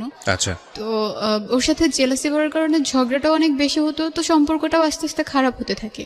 আমি ওর সাথে খুব একটা কথা বলতাম না, কারণ কথা বলতে গেলে সে রেগে যায়, আমার সাথে ঝগড়া করে। এরপর সাথেও আমার কন্টিনিউয়াসলি কথা হচ্ছে। কথা বলার প্রসঙ্গে আমি একদিন ওকে বলি যে আমার আম্মু তো আগে বাংলাদেশের বাইরে থাকতো, আম্মু এখন বাংলাদেশে এসেছে। তো বলছে আচ্ছা ঠিক আছে। এরপরে একদিন আম্মুকে দেখতে চাইলো। ওদের বাসার খুব কাছে আমার একটা নানু বাড়ি ছিল, আমি সেখানে বেড়াতে যাওয়ার পরে সেদিন প্রথম ও আম্মুকে দেখে। ওদিন ওভাবেই যায়। যাওয়ার পর একদিন আমার নানু কথা প্রসঙ্গে আম্মুকে বলে, মানে নানু কিভাবে যেন জেনে ফেলে যে আমার কারোর সাথে একটা সম্পর্ক চলছে। আমি ঘুমিয়েছিলাম, মাঝরাতে নানু কথাটা আম্মুকে বলেছে। আমার পুরোপুরি তখনও ঘুম আসেনি, আমি শুনছিলাম নানু কি বলে, কিন্তু আমি তখন কিছু বলিনি। আর নানু ভেবেছে আমি ঘুমিয়ে পড়েছি। ও তো নানু যখন কথাগুলো বলতেছে, আম্মু বলতেছে যে আপনি কিভাবে জানেন, আপনি কি দেখছেন নাকি, আপনি তো মানুষের কাছ থেকে শুনছেন। আমার মা চায় না আমি কারো কাছে ছোট হই, তার যদি আমাকে বকা দেওয়ার লাগে বা কিছু বলার লাগে সে আমাকে আলাদা বলবে, তাও কারো সামনে বলবে না। আম্মু বারবার বলতেছিল আপনার কাছে তো কোনো প্রমাণ নাই যে সে কারোর সাথে রিলেশনে আছে, বা আপনি তো দেখেন নাই, আপনি এগুলা কেন বলবেন। আর যেটা হয়েছে হয়েছে, ও যদি করেও থাকে আমি সেটা নিয়ে ওর সাথে কথা বলবো, আপনি এই ব্যাপারগুলো অ্যাটলিস্ট বাইরে কাউকে বলবেন না। তো পরদিন আম্মু হঠাৎ করে বিকেলে আমাকে একা ডেকে নিয়ে জিজ্ঞেস করে যে তুমি কি কারোর সাথে ফোনে কথা বলো। তো আমি আসলে দ্বিধায় পড়ে গেছিলাম, আমি আম্মুকে বলবো কি বলবো না, বা আদতেও বলা উচিত হবে কিনা। তখন আমার মাথার মধ্যে কাজ করলো, এখন তো সবকিছু বলতেই আম্মু, তার সাথে আমার ফ্রেন্ডলি হওয়া উচিত, ফ্র্যাঙ্কলি তাকে সবকিছু বলা উচিত। আমি তখন আম্মুকে বললাম যে হ্যাঁ মা এটা সত্যি। তো আমাকে তখন নাম জিজ্ঞেস করলো, নাম বললাম, বাসা কোথায় সেটা জিজ্ঞেস করলো, ওইটাও বললাম, কি করে তা জিজ্ঞেস করলো, সেটাও বললাম। আমার এসএসসি পরীক্ষা যখন কাছে চলে আসলো, তো তখন একদিন রাতে আমার খুব মন খারাপ ছিল, আমি এফএম শুনছিলাম। তো আমার মা আমাকে জিজ্ঞেস করলো যে তুমি কি করছো পড়া না রেখে, এফএম কেন শুনছো। তো আমি বললাম যে তুমি একটু শোনো, তোমার ভালো লাগবে। তো সেই সময়টা থেকে আমি আর আম্মু মিডনাইটে যেই শোগুলো হতো বা রাতে যেই শোগুলো হতো সেগুলো একটা ইয়ারফোন ভাগ করে শুনতাম, আমিও শুনতো আমিও শুনতাম। আম্মুর এটা একটা নেশার মতো হয়ে যায়, সে প্রতিদিন শুনতো, আমাকে শুনতে নিত না। আমি যখন শুনতে যেতাম তখন বলতো যাও গিয়ে পড়তে বসো, তোমার শোনা লাগবে না, তুমি বাচ্চা মানুষ এগুলো শুনে কি করবা। আমি পড়তে বসতাম, আবার লুকিয়ে লুকিয়ে নানুর ফোন থেকেও শুনতাম। আম্মু একটা কাজ করলো, আমাকে নানুর ফোন ধরতে একদম নিষেধ করে দিল। মানে সে চাচ্ছিল আমিও একটু এইসব সম্পর্ক থেকে দূরে থাকি, পড়াশোনায় ইনভলভ হয়ে যাই। এই কারণে নানুর ফোনটা ধরতে বারণ করছে, আর নানু আমাকে তার ফোনটা ধরতে দিত না। আর আমি তো নানুর ফোন থেকেই মেসেজ করতাম। তখন কি করব এই জন্য টেনশনে পড়ে গিয়ে আম্মুর ফোন থেকে লুকিয়ে লুকিয়ে একটু একটু মেসেজ করতাম, আর লুকিয়ে লুকিয়ে একটু একটু ফোনে কথা বলতাম। ও আমাকে সব সময় রিকোয়েস্ট করতো দেখা করার জন্য, কিন্তু আমি বাসার সবাইকে ভয় পেতাম বলে দেখা করতাম না, কখনোই করতাম না। যতটুকু দেখা হতো, আমি যদি স্কুলে যেতাম কখনো সামনে পড়ে গেলে দেখা হতো, এছাড়া দেখা হতো না। একদিন তার একটা ফ্রেন্ডের মাধ্যমে আমাকে একটা গিফট দেয়, তো সেটা আমি যখন বাসায় নিয়ে এসে আলমারিতে রেখে দিছি, আম্মু যখন আলমারিটা খুলছে সেটা সে দেখে ফেলছে। তো তার কথা হচ্ছে, আমি তো তোমাকে টাকা দিই নাই, তুমি এটা কোত্থেকে পাইছো? আমাকে বারবার জিজ্ঞেস করতেছিল এটা কে দিল। আমি তখন আম্মুকে বললাম, বলার পরে বলতেছে ওকে ফাইন, গিফট নিয়ে আসছো ভালো কথা, এটা তো এখন রিটার্ন করতে পারবো না, করলেও হয়তো সে এটা নিবে না। এরপর থেকে তুমি কখনো তার কাছ থেকে কোনো গিফট আনবে না, কোনো কিচ্ছু আনবে না, আমি যদি দেখি তুমি আনছো তো তোমাকে মার দিব। তো আমি বললাম আচ্ছা ঠিক আছে, আনবো না। আমার মা আমাকে একটা কথা বলছিল ওই দিন, যে এমন কিছু করো না যাতে সেও খারাপ থাকে তুমিও খারাপ থাকো, বা আমার মতোই তোমার সাথে কিছু একটা ঘটে। জি। তখন থেকে না এই ব্যাপারগুলো আমাকে খুব টাচ করা স্টার্ট করলো। আমার মনে হতে থাকলো, হ্যাঁ আমার যদি বিয়ে হয়, বিয়ের পরে যদি আম্মুর মতো কিছু একটা আমার সাথে ঘটে, আমারও যদি সেপারেশন হয়ে যায় বা ডিভোর্স হয়ে যায়, এই ব্যাপারগুলো খুব বেশি টাচ করতো আমাকে। তবুও রিলেশনশিপটা আমি কন্টিনিউ করছিলাম। পরীক্ষার একদম আগ দিয়ে আমি আমার বয়ফ্রেন্ডের সাথে ব্যাপারগুলো শেয়ার করি, আমার ফ্যামিলিতে যা যা ঘটছে সব কিছু বলি, এক্সেপ্ট আব্বুর সাথে খালামুনির এফেয়ারটা বাদ দিই। এইটুকু স্কিপ করে পুরো ঘটনাটা বলি যে তাদের মাঝখানে একটা সম্পর্ক ছিল, যার কারণে আম্মুর সাথে আপুর সেপারেশন হয়ে গেছে। তো তখন সে প্রথমবার এটা জানতে পারে। তো সে আমাকে তখন খুব সান্ত্বনা দেয়, কয়েকদিন খুব কেয়ার করা স্টার্ট করে, বাট তারপর থেকে সে আমাকে অ্যাভয়েড করা স্টার্ট করে দেয়। আমার সাথে কথা বলতো না, আমি কল দিলে কল কেটে দিত, আমি মেসেজ দিলে রিপ্লাই দিত না। তো আমার পরীক্ষা চলে আসছে বিধায় আমিও ওইগুলোকে একটু সাইডে রেখে দিলাম, আমি আমার মতো করে পড়াশোনা করতে লাগলাম। পরীক্ষা দেওয়ার পরে 14 ফেব্রুয়ারিতে ভ্যালেন্টাইন্স ডে ছিল, সেদিন সে আমাকে একটা মেসেজ দিল।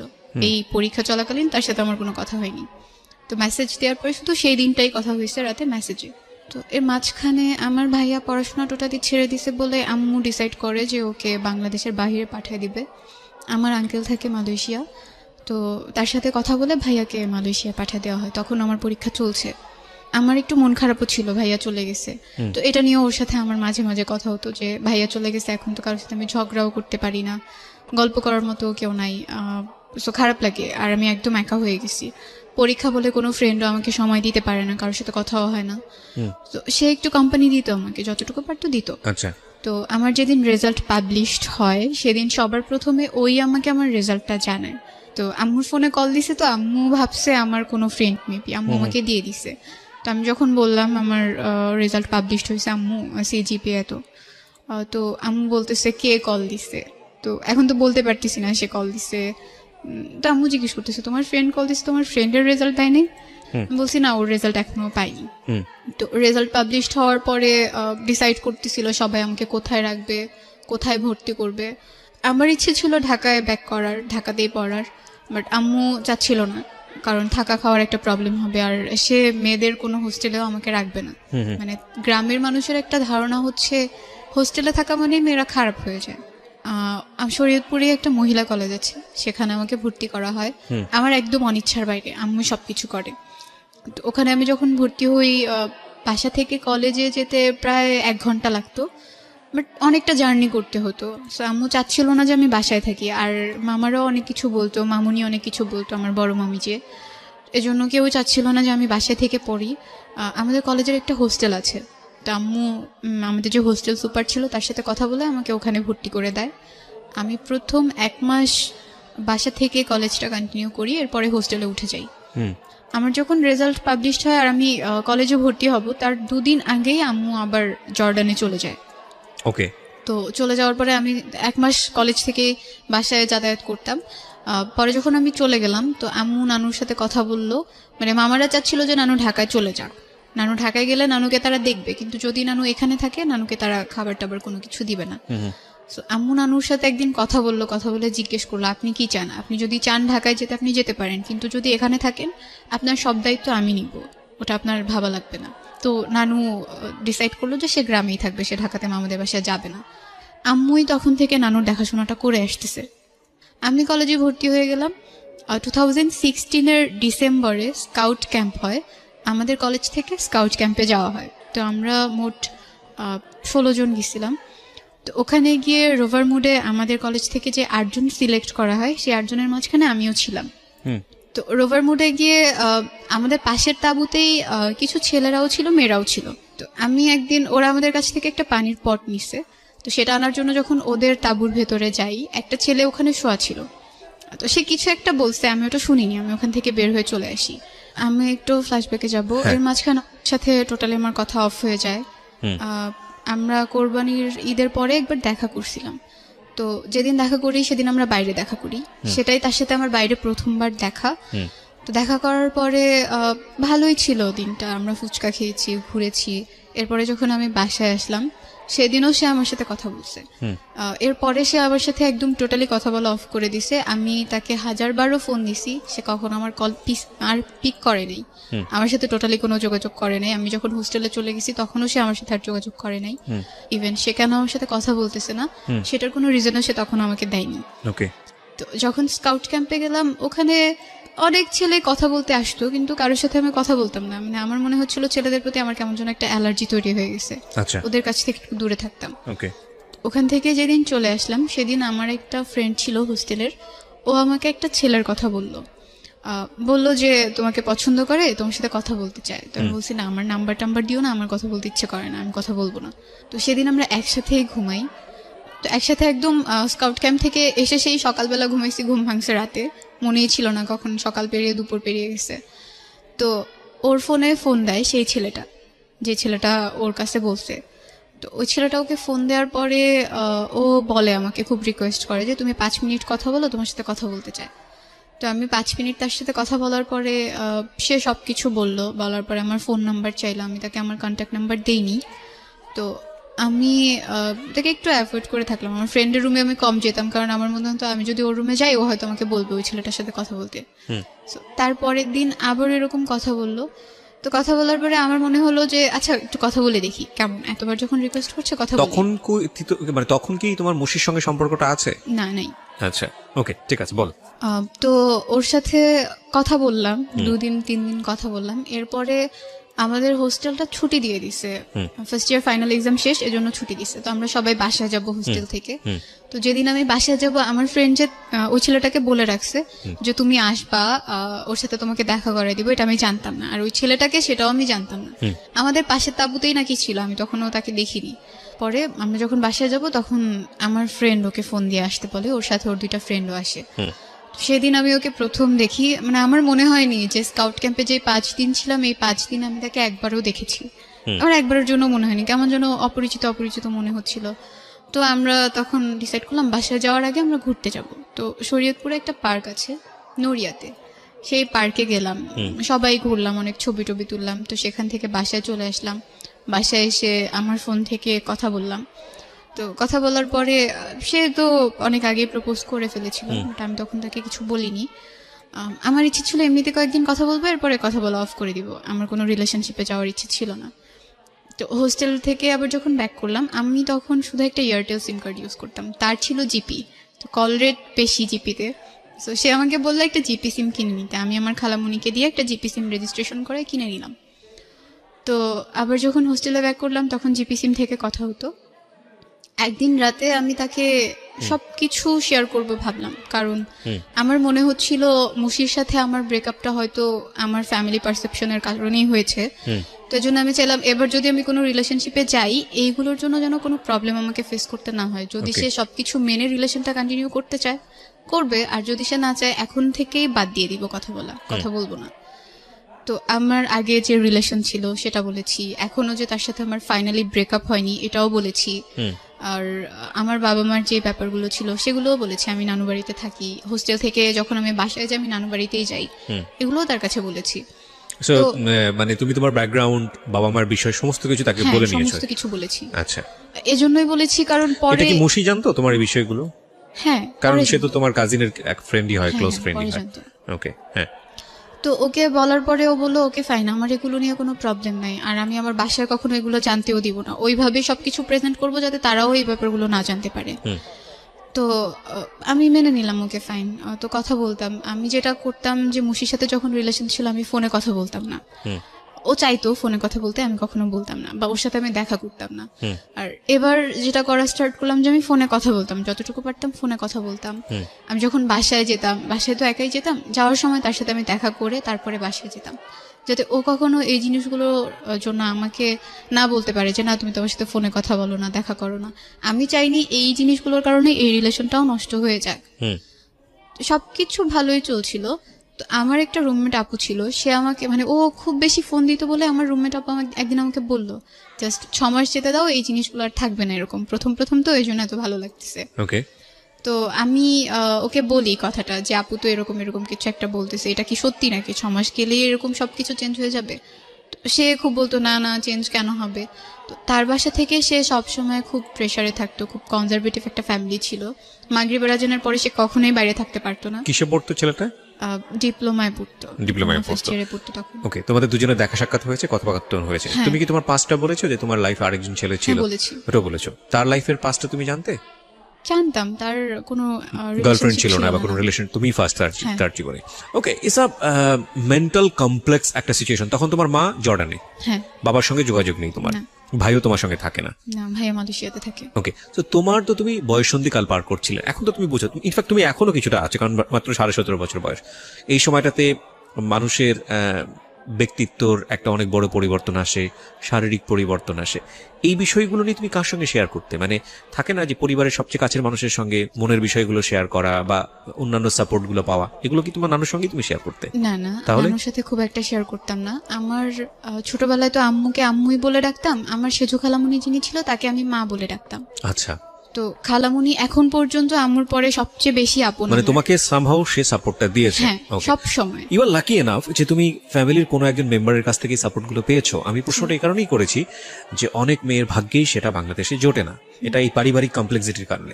তো ওর সাথে দেখা তো হতোই মাঝে মধ্যে। তো সে একদিন আমাকে বললো যে তার সাথে দূরে ঘুরতে যেতে হবে। ওর নাম যে কি তুমি পার্কে- বলতে চাচ্ছ না? ওর নামটা বলা যায়। হ্যাঁ, কি নাম ছিল ওর? ফরহাদ। ফরহাদ, হ্যাঁ। ওদের বাসা ছিল মাদারীপুরে, বাট সে ডিপ্লোমাতে পড়তো বলে অন্য জেলায় তো পড়তে হয়, এজন্য শরীয়তপুরে পড়তো। আচ্ছা, তাদের কলেজ থেকে আমাদের কলেজটা খুব কাছে ছিল। তো ওখানেও ঘোরার বেশ কয়েকটা জায়গা ছিল। আমি বললাম ওখানে তো আমরা যেতে পারি, আমার হোস্টেল থেকে কাছে। তো বললো না, আমরা যে পার্কে প্রথমবার দেখা করেছিলাম সেই পার্কেই যাওয়া লাগবে। তো ওইভাবে আসলে আর হয়ে ওঠেনি। এটা নিয়ে সে কয়েকদিন আমার সাথে খুব রাগ ছিল, কথা বলেনি। একদিন মুশি আমাকে ফেসবুকে মেসেজ দেয়, মানে এই সম্পর্ক চলাকালীন সময়? না না, সম্পর্ক তখনও নাই, ফরহাদের সাথে সম্পর্ক তখন চলছে। এক্স্যাক্টলি, আমি সেটাই বলছি যে সেকেন্ড রিলেশনশিপে তুমি তখন ফরহাদের সাথে সম্পর্ক। হ্যাঁ, বলো। তারপর? আমার ফেসবুক আইডির পাসওয়ার্ডটা ফরহাদের কাছে ছিল, মেসেজটা আমি সিন করার আগে ফরহাদ সিন করে। তো ও জানতো মুশির ব্যাপারে সবকিছু জানতো, বাসা কোথায়, নাম কি, সবই জানতো মোটামুটি, শুধু ছবিটা দেখেনি। দেখে সে বুঝতে পারে যে এটাই সেই ছেলে। তো যখন সে বুঝতে পারে, সে আমার আইডি থেকে না তার আইডি থেকে তাকে মেসেজ দেয়। ওকে, ফরহাদ নিজে যেচে মুশিকে মেসেজ হ্যাঁ। দিতে যায় কেন? কারণটা কি, প্রয়োজনটা কি ছিল? মানে সে আসলে আমার আইডি থেকে যদি বলে যে আমার সাথে তার এখন রিলেশনশিপ চলছে, আমি তো দেখে ফেলবো সব যখন আমি ফেসবুকে যাব।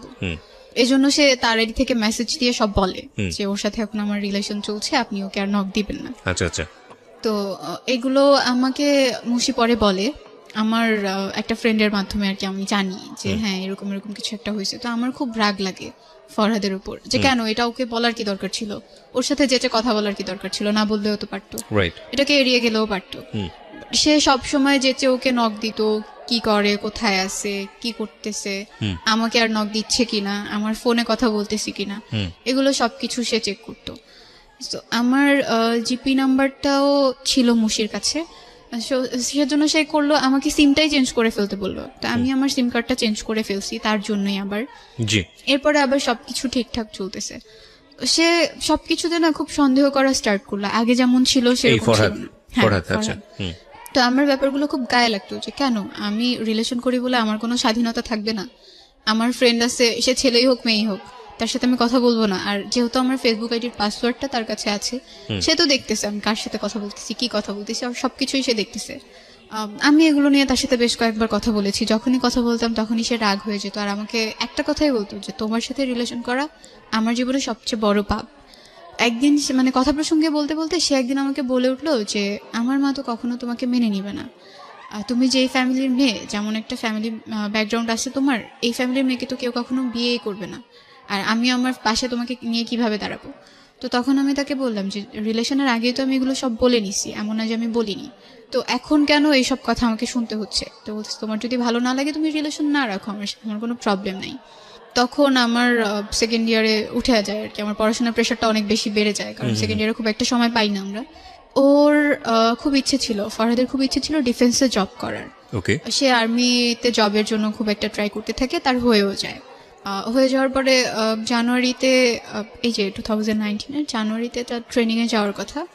তো তখন সে আমাকে বলে যে ট্রেনিংয়ে যাওয়ার আগে সে বিয়ে করে রাখবে। তো আমি বলতেছি এটা কেমন কথা, আমার এখনো 18 বছর হয় নাই, আর আপনিও ম্যাচিউরড না, স্ট্যাবলিশও না, সো বিয়ের প্রসঙ্গ এখানে আসে না। আর সেকেন্ডলি আমি আমার বাসায় না বলে বিয়ে করবো না, আচ্ছা। যেহেতু আমার মা আমার কাছে অনেক কিছু, সে আমার জন্য এতটা করছে, আমাকে সে পড়াচ্ছে, ফিনান্সিয়াল সাপোর্টটা দিচ্ছে, আমি যখন যা চাচ্ছি তাই পাচ্ছি, তাকে না বলে আমি এমন কোনো কিছু করতে পারবো না।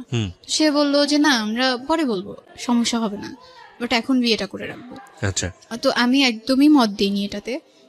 এরপর এই ব্যাপারগুলো নিয়ে না প্রতিদিন আমাদের মাঝখানে ঝগড়া হতো, লাইক সে বলতেই থাকতো দিনে বেশ কয়েকবার যে না এটা করতেই হবে, না করলে রিলেশন রাখবো না। তো এক পর্যায়ে আমি রেগে গিয়ে বলে দিতাম ওকে ফাইন, রিলেশন রাখা লাগবে না, বাট আমি বিয়ে করবো না। তো তখন আম্মুও জানে যে মুশির সাথে আমার কোনো রিলেশন নাই, আর এখানে এই রিলেশনটার ব্যাপারে আম্মু তখনও জানে না, আমি চাইনি সে জানুক আবার।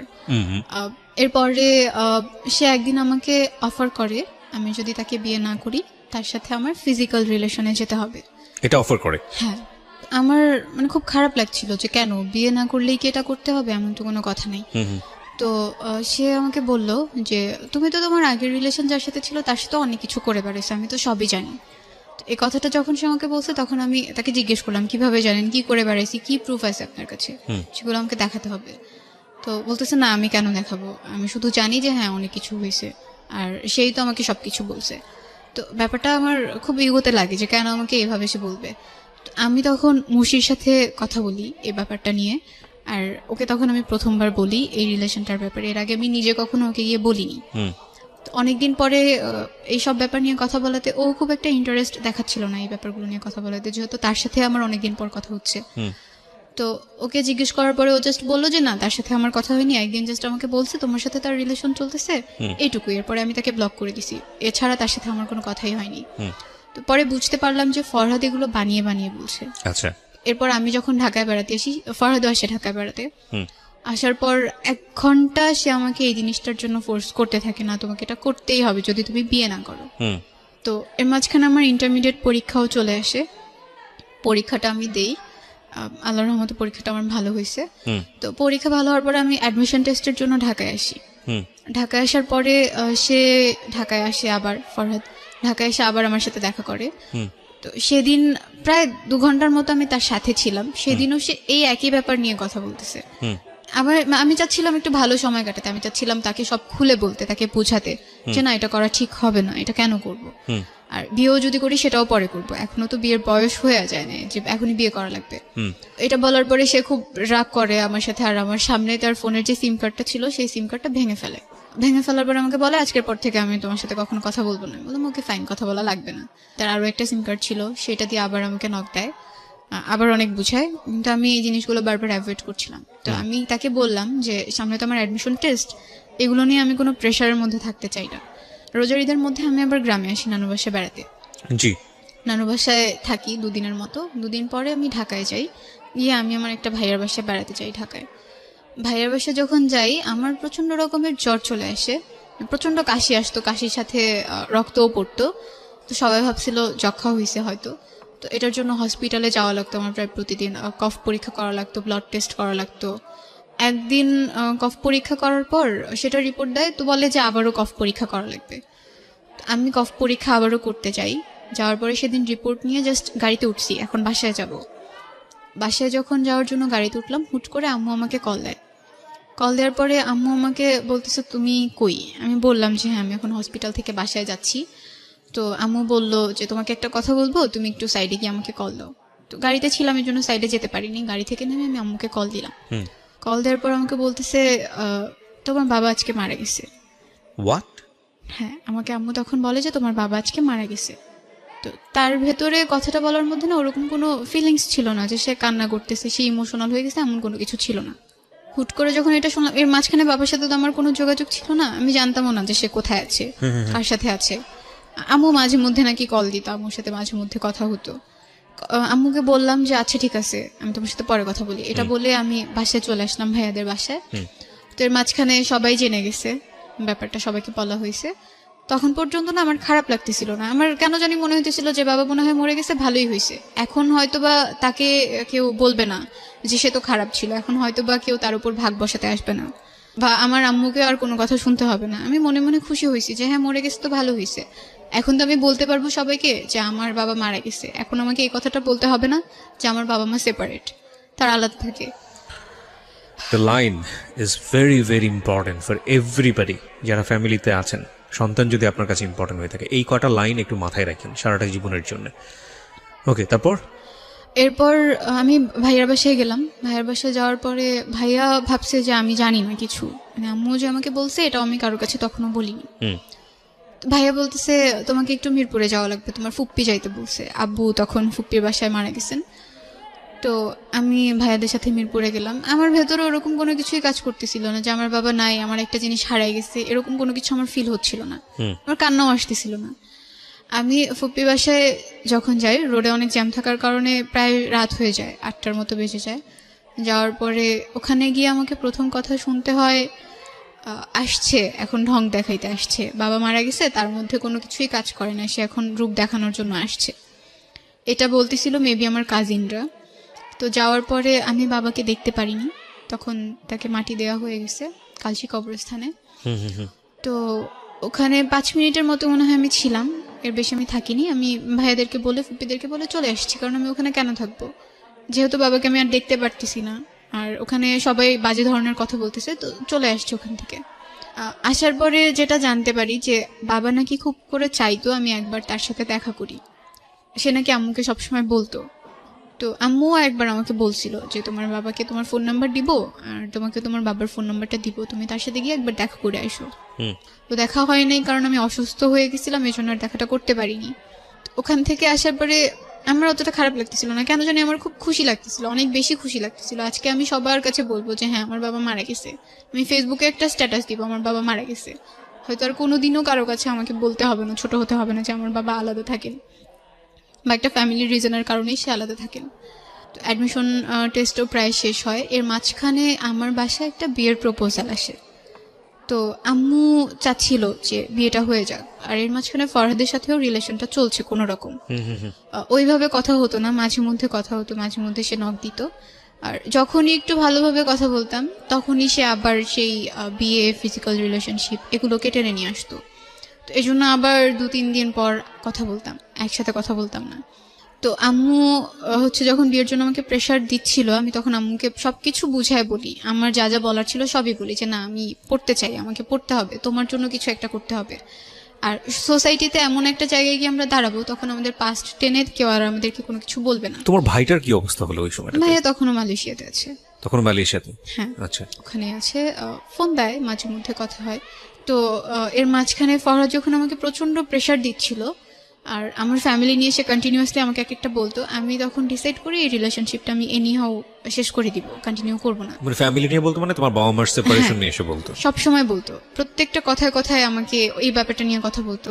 তো এই জন্য আমি তার সাথে রিলেশনটা শেষ করে দিই একদম। তো এরপরে আমি অ্যাডমিশন টেস্ট দেই, আল্লাহর রহমতে আমার ঢাকাতেই একটা কলেজে হয়ে যায়, ওখানে অ্যাকাউন্টিংয়ে ভর্তি হই। আম্মুর ব্যাপারটা যেটা আমি সবার কাছে এখনো পর্যন্ত বলি, যে আমার মা বাইরে থাকেন না, আম্মু ঢাকাতে থাকেন, এটাই বলি। আমি যখন ঢাকাতে স্টে করি তখন যদি অপরিচিত কেউ আমাকে জিজ্ঞেস করে, আমি বলি আম্মু গ্রামে থাকেন, আম্মু আমার সাথে থাকেন না। এখনো যে আম্মু বাইরে থাকে এই ব্যাপারটা আমি কারোর সাথে শেয়ার করি না, মানে আমার কাছে খারাপ লাগে। আর এখনো মনে হয় যে আমি যদি এই কথাটা বলি, সবাই হয়তো আমাকে 1000টা প্রশ্ন করবে, কেন বাইরে থাকেন, কি সমস্যা। আর এইগুলোর উত্তর দিতে গেলে আমাকে আবার পেছনের কথাগুলো টানতে হবে। আমি এখনো কারোর কাছে বলি না যে আম্মু বাইরে থাকেন। আল্লাহর রহমতে সবকিছু ভালো ফাইন, চলছে। আমি জানি যে তোমার গল্পটা এখানে শেষ হয়ে যাবে, বিকজ তুমি এই জায়গাটাতে আছো। আমরা ইভেন 10-এর গল্পটাকে বড়ও করতে চাই না। যে লজ্জাটা তুমি তোমার মাকে নিয়ে পাচ্ছ, যদি প্রশ্নটা খুব রাফলি করি, কেন পাও? আমি মানুষের কথাকে ভয় পাই। আচ্ছা, মানুষ তোমাকে খাওয়ায় তোমার না, তোমার মা তোমাকে খাওয়ায়? আমার মা। তাহলে যেই মানুষরা তোমাকে একবেলা খাওয়ায় না, সেই মানুষের কথা লজ্জা পেয়ে লাভ কি? যেই মা তার সন্তানকে কাছে রাখতে পারেনি, পরের বিদেশে গিয়ে নিজের জীবনটা বাজি রেখে সারা জীবন কষ্ট করে এবং সংসারের ভালোর জন্য গেল, সংসারটাও হারালো। তো সেই মা তোমাকে রুটি রুজি করে খাওয়ায়, জি তাই না? তোমার ভবিষ্যতের জন্য চিন্তা করে, চাইলে তার একটা বিয়েও করতে পারতো, করেও নাই। জি। মানুষের বাসায় গিয়ে খুব কষ্ট করে কাজ করে বিদেশে। তো সেই মায়ের পরিচয় দিতে তুমি লজ্জা পাও, এটা কি ঠিক?